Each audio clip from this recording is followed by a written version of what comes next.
এই মেয়েটা দেখে মনে হচ্ছে ও মনে হয় ইন্টারভিউ নিতে যাচ্ছে, আর একটু গেঁয়ো গেঁয়ো লাগছে। একবার কথা বলে দেখ। আচ্ছা, আপনি কি ইন্টারভিউ দিতে যাচ্ছেন? হ্যাঁ, ইন্টারভিউ দিতেই যাচ্ছি আমি। আসলে কি বলুন তো ম্যাডাম, আমার না কাজের খুব শখ। আমি একটা চাকরি করব, সেটাই তো আমি চাই। কারণ আমি গ্রাম থেকে আসতে পারি ম্যাডাম, কিন্তু আমি যে অনেক ডিগ্রি করেছি। শুধু ডিগ্রি করলেই হয় না, ঠিক আছে? নিজের কথাবার্তা শুধরানো হয়। টাকা আছে তোমার কাছে?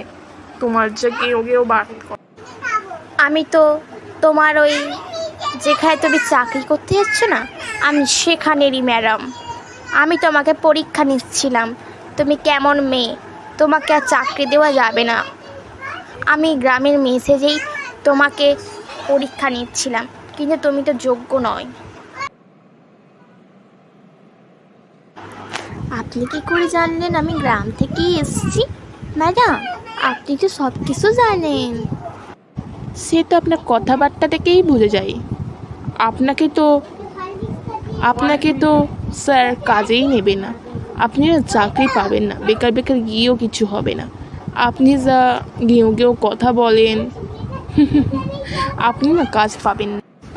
আর তুমি আমাকে দেখো, আমি কত মডার্ন, আর তোমাকে তো কাজেই নেবে না। বেকার বেকার যেও না, আর কথাবার্তাটা একটু ঠিক করে যাও, বুঝেছো?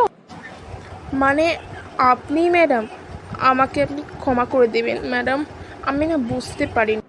তুমি না ক্ষমার যোগ্য নয়।